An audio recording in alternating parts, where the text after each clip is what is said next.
jede svaki dan.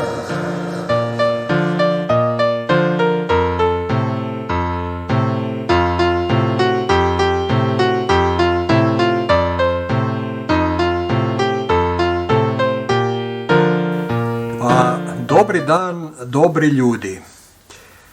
Eto, 9. podcast po redu o uravnoteženoj prehrani ili, kako ja volim zvati, o stvarnom životu na vagi. Pa evo jedno zrnce za razgovor uz kavu. Ili što sam primijetio, ili primjećivao, ili kako bi rekla moja kćer kad je bila mala, primjećivam. Znači, nakon gotovo 3 godine uravnotežene prehrane, kad jedem, jedno vrijeme izgušta, ponešto više, lakše se vraćam na manje i brže reguliram opet tjelesnu masu na svoju normalu. To je lijepo. A sad malo o promidžbi, rekli bi reklami ili reklamama i sličnom. Nedavno sam vidio veliki plakat usput iz auta gdje jedna firma reklamira svoje kekse i ispod slike piše kako konkretni proizvod čini sretnim.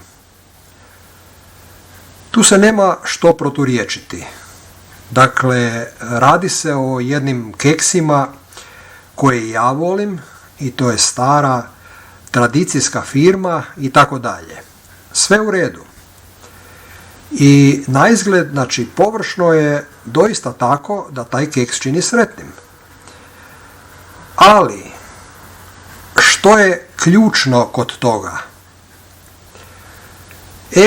Pa ključno je jedno pitanje, a to je koliko dugo taj keks čini sretnim.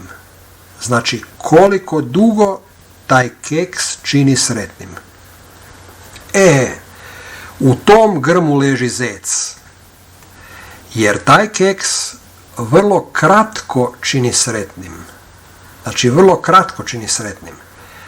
Taj šećer brzo te digne, ali onda istom mjerom energija brzo padne. Ili još brže. I sad da ne ponavljam. Već sam govorio o tim i takozvanim brzim i sporim šećerima. Ovi prvi nisu toliko dobri, a ovi drugi su bolji. Kad se sve uravnoteži, je ok. Naspram keksiju jedna super namirnica, meni vrlo draga, je pura. Ili drugim nazivom palenta, žganci ili književno kukuruzna krupica. Njena kalorijska vrijednost je vrlo mala, gotovo kao i kod još jedne super namirnice, jabuke. Evo jedan primjer. Sirova ili nekuhana pura ima 345 kilokalorija otprilike na 100 grama. Ali od 100 grama sirove dobije se nešto više od 500 grama kuhane. Tako da kad pojedete na primjer 200 grama kuhane, to je oko 40 grama sirove, unijeli ste najviše do 138 kilokalorija. Još decilitar kiselog mlijeka dodate ili acidofila i imate obrok s kojim ćete biti siti, a unijet ćete svega otprilike 200 kilokalorija. Tako da možete pojesti i više od ovoga, možda još malo i nekog povrća. Svakako imate veliki volumen koji napuni želudac, a malo kalorija. I bit ćete siti, a to je hit. Ti si moj hit, ti si moja ideja. Ti si moja najbolja stvar, ti si moja. Da si prisjetimo popularne pjesme popularnih sedmica iz 80-ih, jel? Dočim, s druge strane, keksi i slatkiši donose na manji volumen puno više kalorija i nikad niste siti, nego je potražnja još u nedogled. Još. Iako moram primijetiti da mi hladna pura ne godi. Odnosno nisam sit i još budem gladan. Znači toplo jelo je puno bolje. Barem meni. U zadnje vrijeme jedino nisam upražnjavao sport onoliko koliko bih ja htio. Što zbog posla, što zbog vanjskih utjecaja. Ali svakako svaka takva aktivnost mora biti bez prisile i moraju čovjek zdušno odraditi i sa veseljem. Onda je to ono pravo. I tu se opet dotičemo emocija. Dakle, veselje, to jest sreća, je naprosto super, supač, okidač, motivator i pokretač napretka. Ali opet govorim, stvarna sreća, kad se osjeća ushit, a ne površno kao što sam pisao.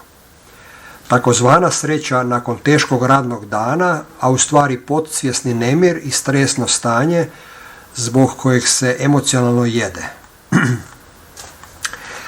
Ali i negativne emocije, kako bi rekao poneki životni trener, da ne velim life coach pod navodnicima, moramo prihvatiti da nas ne bi previše opterećivale i ovladale i kako bi na taj način postavili kontrolu i nad njima. Znate onu klasičnu prepirku između životnih suputnika ili bračnih drugova, pa čovjeka nešto stišće, osjeća pritisak i nemir, preispituje krivicu, a sve je to jedna velika nula i beznačajnost u svemiru. Jer ljudski um je ograničen i ne vidi širu perspektivu. Treba taj nemir prihvatiti i ponavljati sebi. To je najbolje što mi se moglo dogoditi. To je najbolje što mi se moglo dogoditi. I nemir će se pretvoriti u mir. Eto, dragi moji, dolaze nam blagdani i što da vam još kažem? Osim da mi je težina, znači tjelesna masa i dalje uravnotežena i da se veselim janjetini, mladom luku, paradajzu i druženju sa širom obitelji. I sad, pred samo uskrsnuće Božjega Sina, želim vam radosne, blagdane i sretni i zdravi i veseli bili ma gdje se nalazili. Živjeli.